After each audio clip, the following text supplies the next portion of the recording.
The last page has been turned on my most recent read. Bubbles are clinging to the side of a champagne flute because I am celebrating just a few things today. No tea or coffee. I'm enjoying a glass of the good stuff, and it's pink. And this week is very special because this is my 100th episode. To everyone from every country who has tuned in at any point, I say grazie, merci, vielen Dank, efaristo, obrigada, tak, arigato, gracias, spasibo, shukriya, donobad, shukran, thank you. Without you, this show would have crashed and burned, but here I am almost 2 years later, still going strong and definitely more certain of the direction I'm taking. I'm your host Ray, self-confessed bookworm, introvert, hermit, long-term depression sufferer and ex-coffee addict. Join me on my journey through my ever-growing to-be-read pile and enjoy the latest of my 100% spoiler-free book reviews. Welcome to the 100th episode of Being Bookish.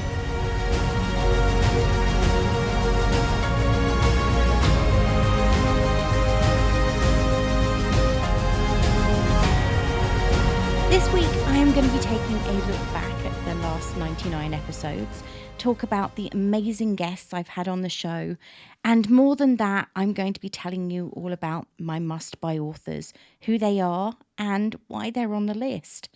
I've also got must-buys from a few fellow podcasters, readers, and listeners. You never know, your next favourite book could be in this very episode.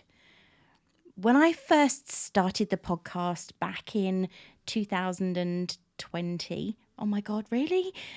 We were mid-pandemic. I had been doing a podcast with a co-host for nearly 2 years, since January 2019, and I decided I wanted to do something on my own.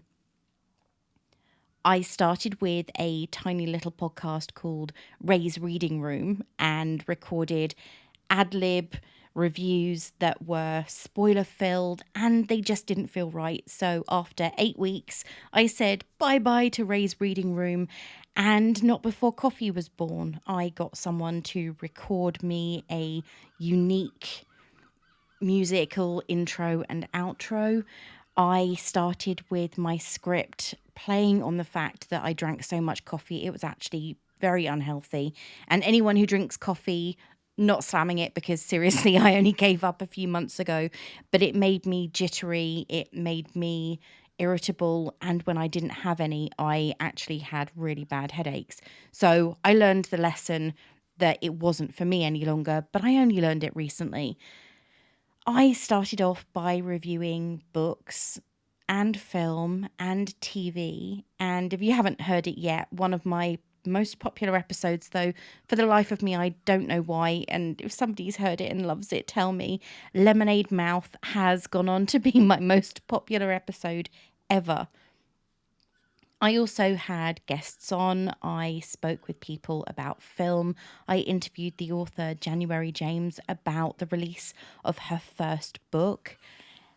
And I also chatted with fellow podcasters such as Chance Whitmore from Strive, Seek, Find. We discussed Good Omens. I also talked with Lorraine from Once Upon a Nightmare, who has gone on to be an amazing friend and a fantastic supporter and someone who pushes me to be better. So thank you, Lorraine. Seriously, thank you loads, because I don't think I'd have continued if I hadn't had that you can do this talk several times in the last 2 years. Well, the last 100 episodes anyway. I also had Griff from the Paul and Griff show on.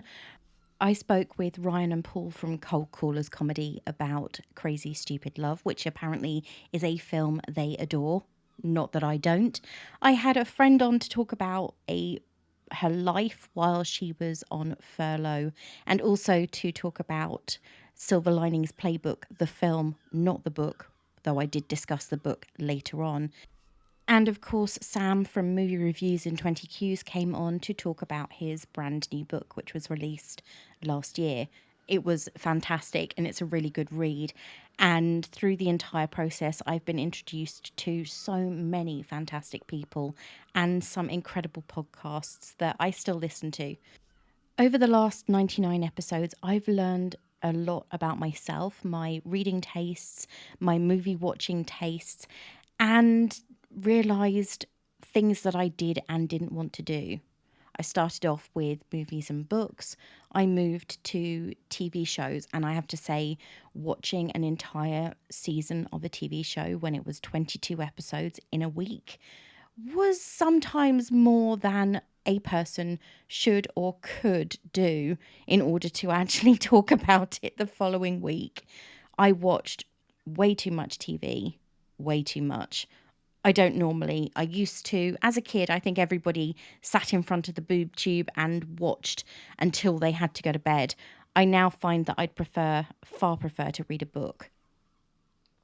But I watched entire series, and then I realised that I wanted to do more about books. So I started doing books with TV shows, and I can read a book really quickly. Anyone will attest to the fact that I think I probably read more than the average person. Not saying that that's a bad thing or a good thing.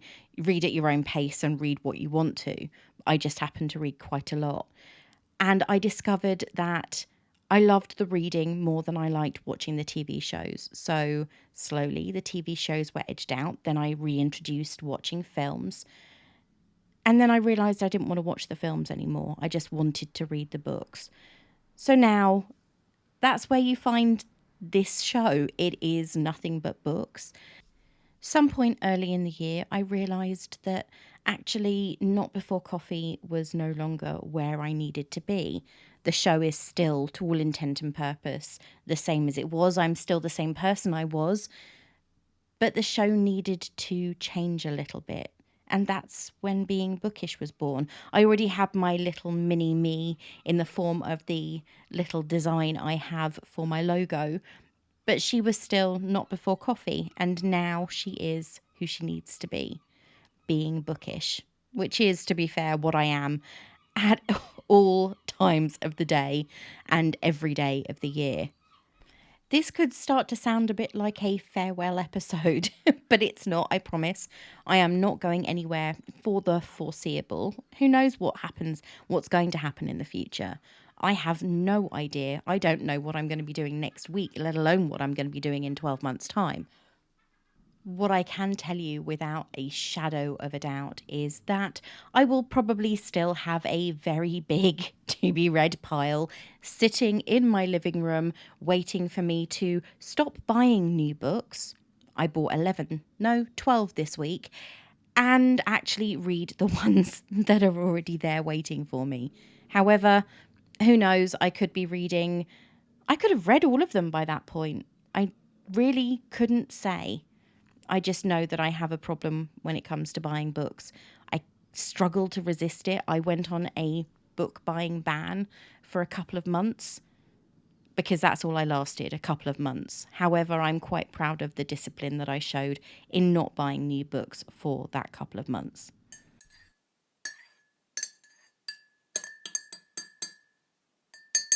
If you've been listening to my show for a while, then you'll know that there are authors I have revisited a few times during the podcast. And if I am being completely honest, there are a number I own multiple books by. However, that doesn't mean they're necessarily my must-buy authors. So what exactly do I mean by a must-buy? Everyone has their own definition. For me, a must buy is an author whose books I will pre order months in advance because it gives me something to look forward to. When one of my friends asked me recently, I have six, how do I decide who my favourite is? I said that there is nothing wrong with having multiple favourites. I'm a perfect example of that. In fact, as I've said, I know plenty of readers who can't definitively say, I'll pick that book over that one or that author over that one. However, if you do want to determine that top tier, that number one, then I use the process of elimination method. If you're in a bookshop and you've got limited funds and two of your favourite authors have just released their newest novel, which one do you pick up? I have been in this situation personally a few times in the past, and the author that happened to be my go to happy place at that time was the one I went for. All of that being said, I am going to talk about a few of my must buys in no particular order because while I do have favourites, they vary depending on my emotions at the time and what I've read most recently. As I've said, this is in no particular order. However, first on my list is the Queen of Historical Romance, Joanna Lindsey. Unfortunately, Joanna Lindsey did pass away back in 2019, which means there have obviously been no new books from her. However, she did leave behind an incredibly large collection of novels, 55 to be precise. So, if you are inclined, you have a nice selection to choose from. I have a fair number on my shelves. Looking at it right now, the top three shelves are filled with Joanna Lindsey novels. And though the majority of them are historical, not always factually accurate, I have to say, but historical, one of the series that she wrote, and I do prefer, is actually probably closer to sort of smutty romantic science fiction. I'm talking about the Lysantere series, which starts with Warrior's Woman. In the year 2139, fearless Tedra Da'ar sets out to rescue her beleaguered planet, Kaistran, from the savage rule of the evil Krad Samur. Experienced in combat but not in love, the beautiful, untouched Amazon flies with Martha, her wise-cracking, free-thinking computer, to a world where warriors reign supreme, and into the arms of the one man she can never hope to vanquish, the bronzed barbarian Chalan Lysantere. A magnificent creature of raw yet disciplined desires, the muscle-bound primitive succeeds where no puny Kaistran male had before, igniting a raging fire within Tedra that must be extinguished before she can even think of saving her enslaved world. There are two other books in this series, Keeper of the Heart and Heart of the Warrior, which are based in the same realm and follow the twin son and daughter of Tedra and Chalan. I have to be honest, I wasn't so keen on either of these, but I did love Tedra and Chalan's story. In fact, I haven't reread it for a while, so it might be due for another journey off the shelves at some point very soon. Lindsay was also the author of the Mallory series, which soon became the Mallory Anderson series. I have two favourites in this particular one, Gentle Rogue, which is sort of an early, only one bed, enemies to lovers, mistaken identity type novel that takes place mostly on the high seas, where James Mallory, one of the older Mallory brothers, is actually a pirate. And the other is The Magic of You, which involves kidnapping, fake marriage, wedding at gunpoint, and unrequited love. It's the story of Amy Mallory, James's niece, and Warren Anderson, one of Georgina's very overprotective American brothers. I'm not going to say that none of these are without their problems because I am sure if you delve deep enough, most novels have a few problematic issues. But if you take them at their Fabio on the cover face value, then they are the perfect historical romance escape. The original covers are a frequent commuter's absolute nightmare because they are incredibly obvious and that said, though, they are beautifully done, and the covers that made Fabio the household name he is today, you know, with the sweeping long blonde hair and the flowing clothing, and the woman clinging to his front or his back or his leg, depending on the book you're looking at. However, he is the model for a large number of Joanna Lindsey's covers, as well as the covers of multiple other authors from that particular era. Though I didn't buy many of Lindsay's later books, as I felt that the story, especially as far as the Mallory family was concerned, had become a little tired, she is still on my must buy list for nostalgic reasons. And if there is a hole in my earlier collection, I do try and fill it by visiting charity shops and secondhand bookshops, especially in Brighton, which is the nearest location for decent secondhand bookstores for me. This is John from the podcast Green Cows Don't Fly, and I'm here to give you a recommendation of an author whose books I wait impatiently for every time I know there's a new one coming. And that author is a guy called Chris Brookmyre. And Chris is from Scotland, former journalist who writes dark, witty, psychological, fantastic thrillers. These books are standalone, or he has a series of characters which he revisits. Probably the most well-known one is a guy called Jack Parler-Blaine. Parler-Blaine's a freelance investigative journalist, and he's always hanging around some kind of big crime plot. The plots are absolutely fantastic, involved, but brilliantly worked out and always resolved exceptionally well. Part of the style is to take some kind of thing that he sees wrong with society and absolutely rip it to shreds, and he's brilliant at that. The modern cult of celebrity, like things like reality shows and so forth, get an absolute pasting from time to time, and just reading those itself is a joy.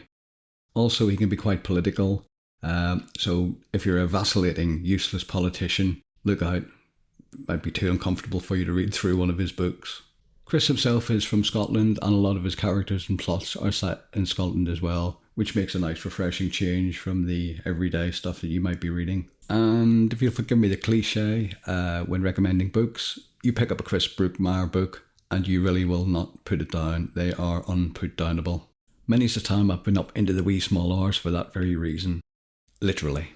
The first of his books I read was one called A Big Boy Did It and Ran Away, and if you don't read any others, read that one, you'll love it. So that's my recommendation, Chris Brookmyre, check him out, and why not also check out our podcast, Green Cows Don't Fly, where every week co-presenter B and I have lots of fun reading a chapter and analysing our book written by AI. Neil Gaiman is another of my must-buys. In fact, he is probably very, very close to the top of my must-buy list, though he doesn't release books as regularly as some of the other authors that appear on it. I bought my first Neil Gaiman book in 1991, and I honestly have to say I thought that it was more recently than that. However, on studying my copy of Good Omens that he wrote with the incomparable Terry Pratchett, I discovered that was not the case at all. My copy has one of the oldest covers. It's a bit battered and bruised. It smells incredible. I am a book sniffer after all. Good Omens itself has a bit of a cult status, and it's a book I will admittedly recommend to anyone, whether they ask me for a book recommendation or not. It's a fun story with many twists and turns along the way. It's cleverly written, and you can't tell where one author ends and the other begins. And for me, that's a perfect sign of an incredibly good collaboration. It's also a book that I have bought as gifts for people when they say, oh, yes, I'll read that. And 6 months later, they still haven't. So, oh, here's a copy. I'm that kind of person. Yes, you haven't read the book I recommended. Here it is because it's good. Read it. Of course, Good Omens isn't Gaiman's only work. I recently read The Ocean at the End of the Lane for the first time. I know, where have I been, right? It's taken me a long time. There is something so enchanting and so magical about these worlds that Gaiman creates. Whether the actions within them are good or bad doesn't make his world-building skill any less incredible. I have talked about Neil Gaiman before and had Chance from Strive, Seek, Find on so that we could both fan scream about it together, specifically Good Omens in this instance. If you want to know more about why I love him as an author, I will post the link to that episode in the notes. Hello, friends. This is Chance from the Strive, Seek, Find podcast. Strive, Seek, Find is all about creating your own best life. From life lessons to amazing experiences, and even to learning about other people's passions and successes, Strive, Seek, Find will help provide you with the tools to seek your own brilliant future. Check out Strive, Seek, Find wherever you find your podcast, including Spotify and Good Pods. I'd like to thank Ray for this opportunity to be part of our 100th episode for being bookish. As a longtime listener of Being Bookish, this is quite the honor. I thought of several authors I could point out as must-reads, but I decided to go with Jack McDevitt and his Alexander Benedict Chase Colpath series. It is every inch a science fiction series. It's set 9,000 years in the future and deals with the adventures of an antiquities dealer and his assistant/pilot, who in later books is actually the narrator. What makes these must-reads? What gets me every time in these books is the sense of wonder they produce in me. I mean, the mysteries are great, well-structured, well-paced, and so are the exciting near misses for the characters. But McDevitt's ability to make the universe feel as a big, beautiful mystery, even in the future, is exciting to me. And that makes every one of these books an absolute must-read. Do yourself a favor and pick up the first book, A Talent for War, whenever you have the opportunity. Thanks again, Ray. I really appreciate this opportunity. Congratulations on hitting this milestone. Page Toon. Now, Page Toon is going to be the first of the contemporary romantic comedy chick lit authors that I'm going to talk about. There are a few that appear on my list at various points. I could talk about every single one of the books that she has written, and at the moment I am doing a reread along with Page Toon and thousands of her fans in the run-up to the release of her next book, which is 18 months in the making due to publication changes, a lot of writing and everything else. And to be honest, I could wait 2 years for a book by her and not be disappointed because I love her writing. Anyway, the books that I'm going to talk about here, there are 4 of them, vary completely. But one of the things I have to say I love about the way that she tells her stories is that you will find little Easter eggs throughout them. So, for example, in the sequel to Johnny Be Good, Baby Be Mine, we first get introduced to Joseph Strike, who is the main character in One Perfect Summer, and we get his love story. So all the way through the books, you'll find little snippets, and then you'll read another book and go, oh, that was a character in such and such. And I love these little treasure trail journeys that you make as you read through the books. Now, I've already mentioned Johnny Be Good. Well, I mentioned the sequel. Johnny Be Good came out in 2008. It's the perfect rock star romance, and I know that they are incredibly popular. In fact, they are one of my go-tos. Yeah, sue me. They are one of my go-tos when I want a romance that has glamour and glitz, but torture and torment and twists and turns, and it isn't a case of everything ends happily ever after all the time, because there are career aspects that go wrong and relationships just don't work for whatever reason. Johnny Be Good is very much like that. It starts off as a story about Meg, who goes to work for the rock star Johnny Jefferson as his personal assistant. They get closer, they get involved. She then meets his best friend, Christian. They start a relationship, and then it ends when Meg leaves Johnny for the last time and she's starting a new life with Christian. Of course, there is a sequel, and then there is a short story and a trilogy of stories after that. So this is essentially a 5.5 book series within all of the stories that Page Toon has written. But Johnny Be Good was the first one. The second book that I love, and I actually enjoy this one far more than Johnny Be Good, is One Perfect Summer, which came out in 2016. It is the story of teenage love that doesn't quite work out for whatever reason when they're teenagers. And then when they've both found their place to be, Joe, the main male character, becomes an actor. He becomes incredibly famous, very wealthy. Alice goes to university. She meets someone. They get married. And then she meets Joe again.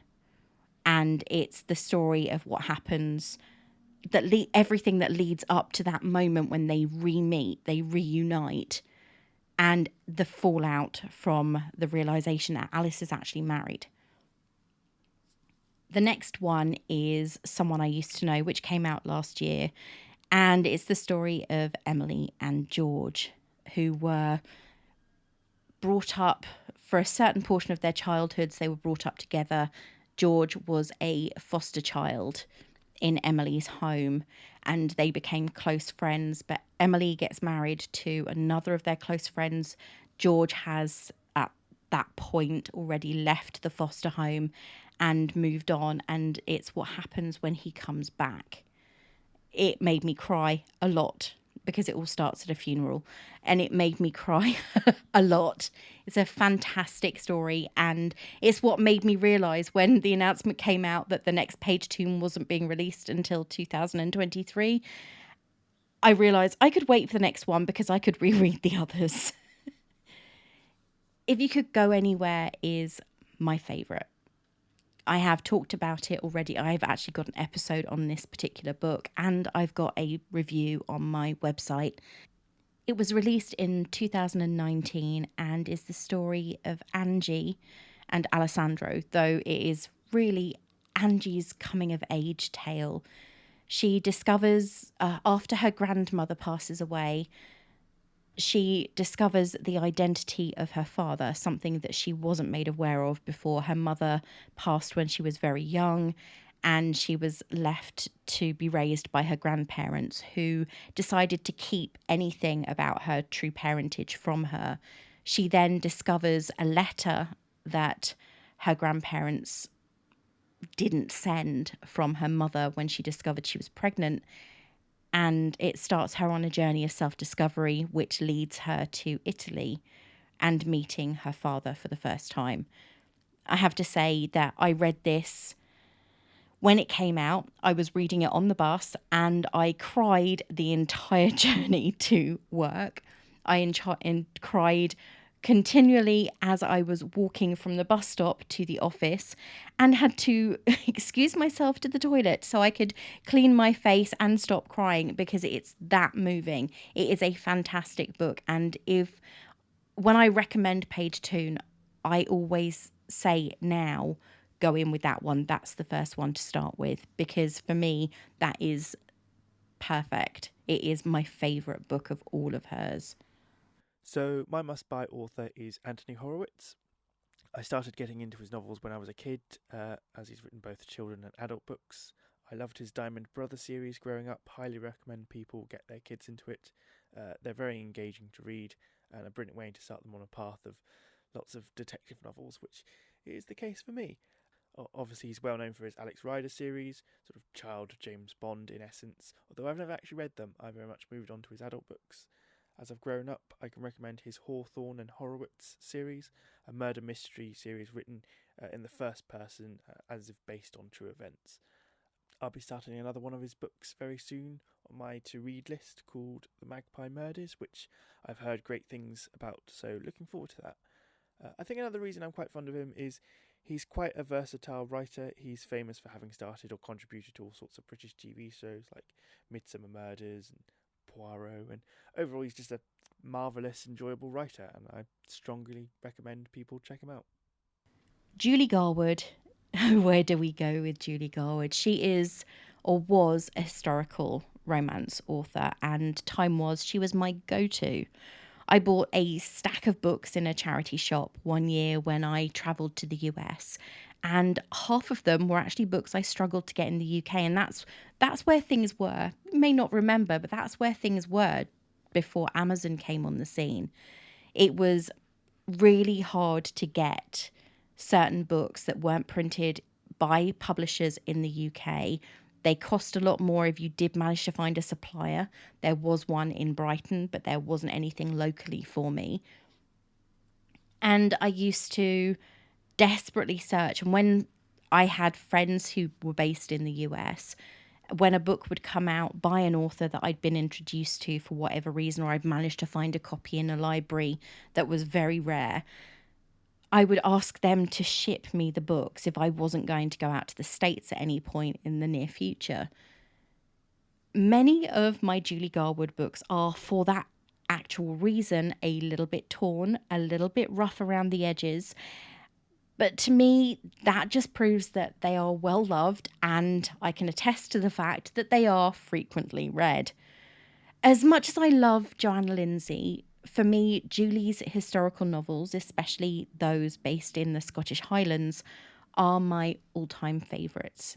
Especially the series that starts with The Secret and Ransom, with Ransom being up there, really up there.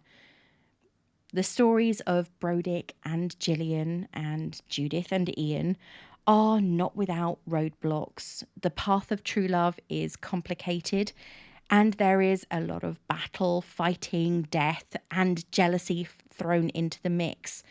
A lot of the politics of the time are subtly hinted at, but they're not blatantly mentioned, because I think that would take away something from the romance of the books.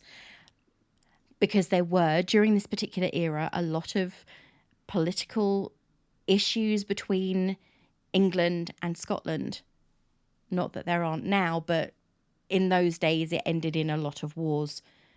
Sadly, though, for me at least, not so much for readers who like the new genre she has gone to.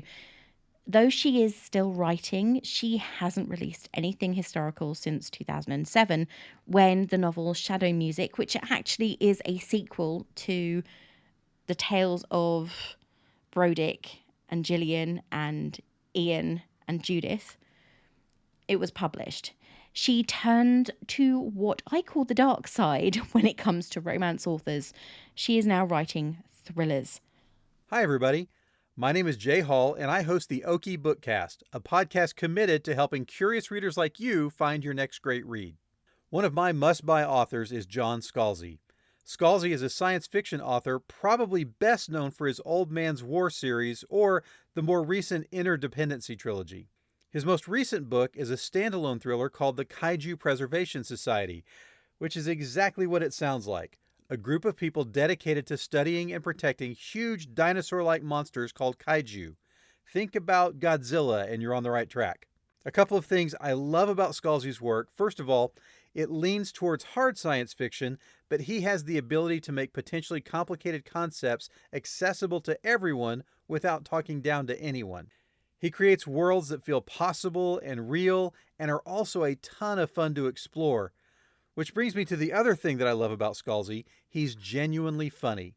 He writes characters and situations with a ton of humor and sarcasm, and he also makes sure we know he's in on the joke with wild books like Kaiju Preservation Society and Red Shirts, a book about the expendable ensigns that always join Star Trek away parties, often with bad results. If you like science fiction that is smart, funny, and finds humanity in the midst of some very alien situations, I think you'll enjoy John Scalzi. You can find out more about Scalzi and his work at whatever.scalzi.com. Yes, that's his actual website, whatever.scalzi.com. Check him out. The next author on my list is one who has only released a couple of books so far. However, I have them. I have them on Kindle. I have them in paperback, and if I could find a decent copy, I would probably have them in hardback as well.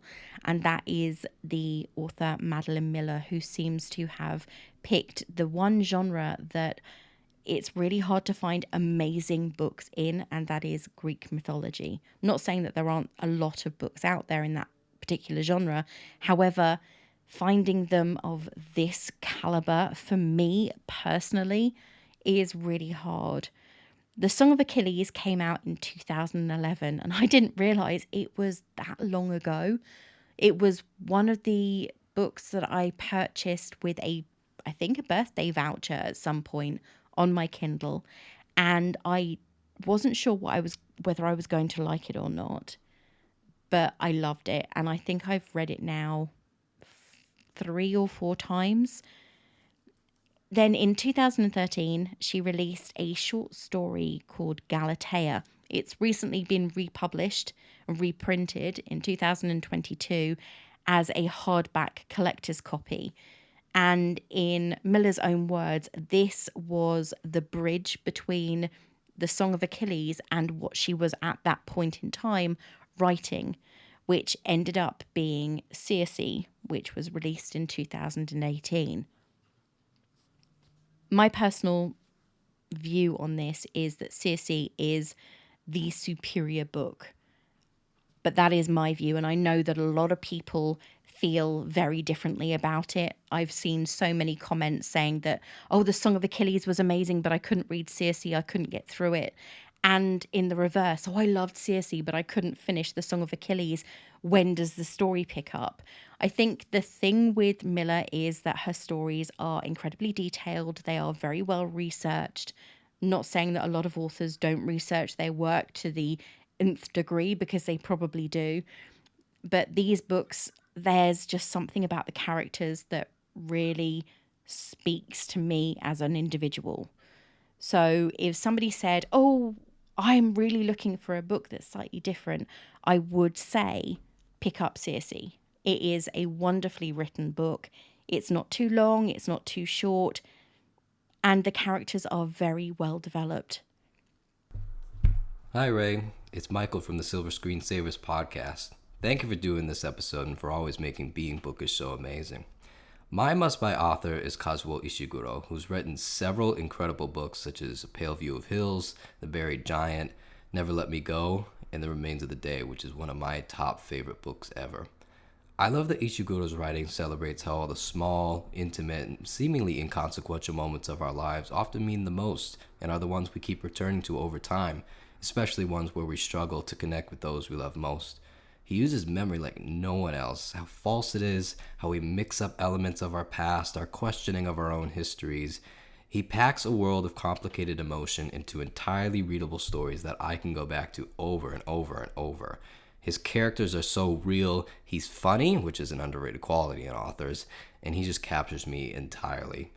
I don't buy a lot of new books, though I wish I could. However, Ishiguro is not only a new buy, he is a pre-order for me every time. I just wish I didn't have to wait several years between his books. Luckily, I can reread the old ones. Thanks again. I said that there are lots of authors on this list, and I wasn't lying. I've already gone through a few. However, these are authors that I will still occasionally pre-order, and I do buy regularly. Jenny Colgan. I still buy her books. She writes the lighter books. They are based in Devon, Cornwall, Scotland, and they are now far more series focused. She's an author that I tend to buy more as an ad hoc thing. I do have her last and most recent few on my TBR, but for some reason I haven't rushed to read them over anything else, especially the newer books that I keep on buying and arrive every day. That's not to say that I don't enjoy her books any longer, but I am in a different phase with my reading. My favourite books by her remain a couple of her earlier ones.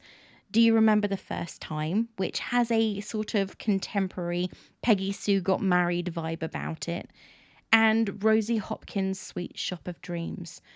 I think this was the point where every book she wrote started to have a food connection, but this one is a book that I have purchased for my sister and for a friend after reading it because it was so beautifully written. It was very moving, and also a story that had the feel-good factor that I think most people want from a book. Jill Mansell. I have probably 90% of the books that Jill has written. Most of them are on my Kindle, though in recent years I have returned to the buy a new book in hardback mode that I was in my 20s, especially since I have more room for bookcases, and I could probably fit another one in somewhere, thinking about how big my TBR is right now.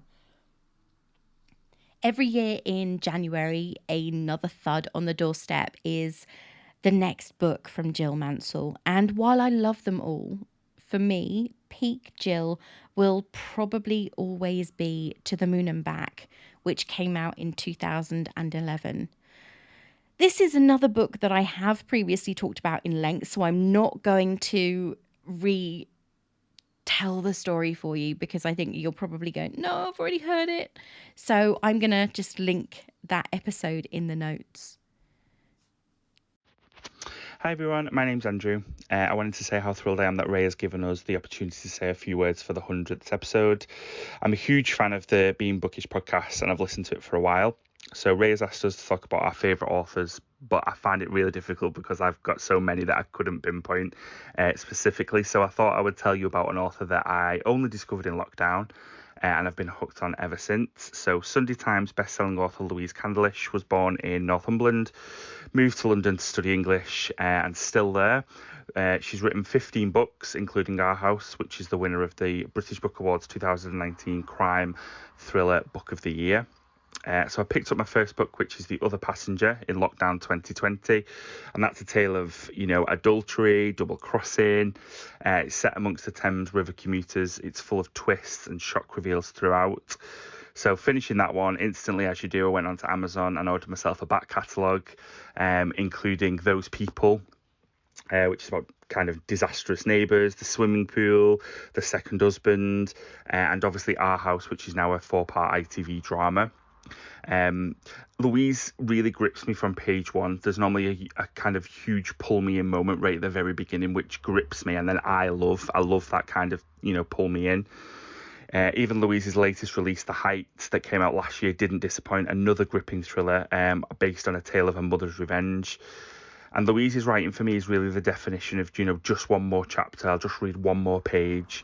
And that for me is what a really good thriller writer is, which is why I get through them so quickly. I've got so many books in my to be read pile from Louise, and I'm working my way through them. So if you want to know what I think or what I read, head over to WordPress and I'm on there as ARL Books, or head over to Twitter where I'm A_RNDREW_reads. So, say hello, share the book love, which is great. So I'll let you get back to the 100th episode. Thanks again, Ray, and congratulations on your 100th episode. It may sound like I only ever read flat romance. When it comes to the fantasy genre, I have to look at Kelly Armstrong, who I was first introduced to as an author back when she was doing her own promo, managing her own forums, and interacting with readers online a lot. Yes, this was the early noughties. 2001 to be precise. And Eleanor and Clay were just being introduced to the world in the book Bitten. The story arc for these two characters ended in 2013, but it was a pretty decent run. I mean, it was 12 years, and I did enjoy every single bit of it. And they are, the first few books at least, are ones that I revisit on the regular. Sherilyn Kenyon, she's another fantasy, romance, sci-fi-ish author. Where to start?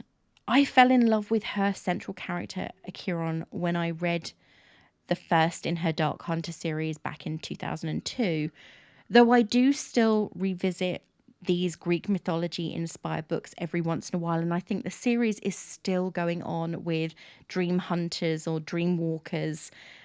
I haven't purchased any of her books since 2008.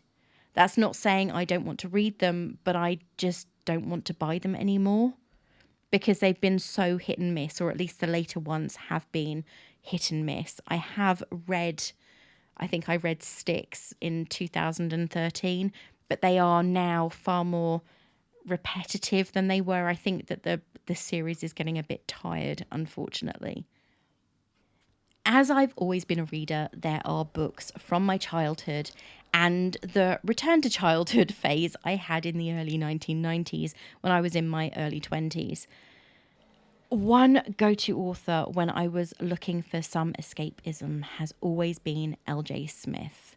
She is the woman who wrote the original Vampire Diaries series and The Secret Circle, but my favourite book by her remains one in her unfortunately unfinished decology, The Night World, and that is Daughters of Darkness. Ash is a teenage vampire and Mary Lynette is a teenage girl on the verge of incredible experiences. But when they meet, sparks fly. She is his soulmate, but Ash knows that to claim her will put her life in danger. To find out what happens, you will have to read the book, but I will say that it's fine as a standalone. No, really, it kind of has to be, since the final book was originally due for release in 1999 and it still hasn't come out. And also, I have to clarify, it's not at all like the love story of Edward and Bella. There are no sparkles here. Though the series is fine without the ending, if it came out, I have to admit, I would probably be there like a shot.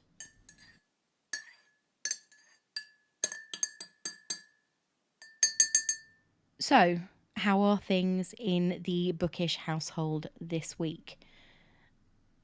Well, it's been a pretty good week, to be fair. Last week was interesting, and I got the opportunity to speak with a fantastic author, AJ West. Seriously, his book is now out. The Spirit Engineer is now released in paperback. So head to your local bookshop, and if they haven't got it, ask them to order it in, because it's really worth reading. Go and listen to that episode, and you'll find out more about the story, and you'll probably be even more intrigued. This week started off amazingly. I know that I have in the past talked about finances and how mental health can sometimes kind of affect how you spend your money and your lack of control. And it definitely did for me. It affected how I control my spending. I have grown a little better at controlling it. Not 100%, and I probably never will be. It's like everything, swings and roundabouts. However, at the beginning of this week, I received notification that after 14 years, I have finally paid off all the debt I built up in my 20s. It's taken 14 years of being under the control of people who monitor my spending, having to justify when I buy things. I even had to justify getting a cat 6 years ago when I got Darcy, who I've had for 6 years in August. And I wasn't able to do anything. I was under the monitoring of an organisation, as anybody will be able to tell you when they get into debt. I had to justify everything. I had to send in pay slips. I had to show them bank account details and everything else, and any spare money had to go to them. I finally got notification on Monday. It's over. Finally over. That was one huge weight off my mind. Of course, now that's gone, I've got to maintain and rein in my spending myself. So that I think I will struggle with. However, I am determined. I now have the tools. I have better tools at my disposal to manage it. So I'm going to work my hardest in order to do so.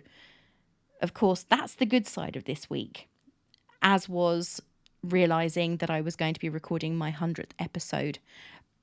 The bad side of this week, my sugar levels are through the flipping roof. It's made me tired. It's made me irritable. It's made me feel quite sick. My mouth is very dry, so if you hear any noises, I apologize. I am drinking water like it's going out of fashion, and it's not helping. I've got dry skin. All the wonderful symptoms that you don't want to hear about. All of those things, everything that you associate with, oh, that happens before you get diabetes. No, if you're changing medications, it happens then as well. So my mouth is very dry. My lips are cracking. And I feel very tired and quite sick. I am doing my best with my diet. However, until my medication gets sorted out, which will happen next week, and I cannot wait, it's just a case of put up and shut up, or rather put up and then moan about it on your podcast. All of that said, I think it kind of was eclipsed by the fact that I have good enough news from the beginning of the week that's going to last me through. I even have some money. For the first time in forever, I have got some money that I don't have to justify. But I keep on then sitting there and going, the first thing I did when I got that money was pay off a loan that I had from my mum. The next thing I did was go on to Amazon and order a load of books. And thank you to everybody who posted a recommendation or a suggestion on my Twitter post about books to read. yeah, that kind of got out of control a little bit. I didn't realise it was like asking for a podcast recommendation when you asked for a book rec, because that is probably my most popular post on Twitter in the history of my use of Twitter, which comes up to 2 years next month. So thank you to everybody who posted a recommendation or saw it and liked it. Well, that's it for this week. Thank you to everyone who has contributed and made this episode and the last 99 amazing. And here's to the next 100. If you like what you hear, why not share it with your friends and family, and please post a star rating on Good Pods, Spotify or Podchaser. You can follow me on Twitter at being_bookish and on Instagram at beingbookishpod. Or you can check out my website, beingbookish.co.uk. It's finally back up, running, and has been updated. Well, I've got a lot to get ready for next week, and the next book is calling me. So until next time, this is me saying farewell.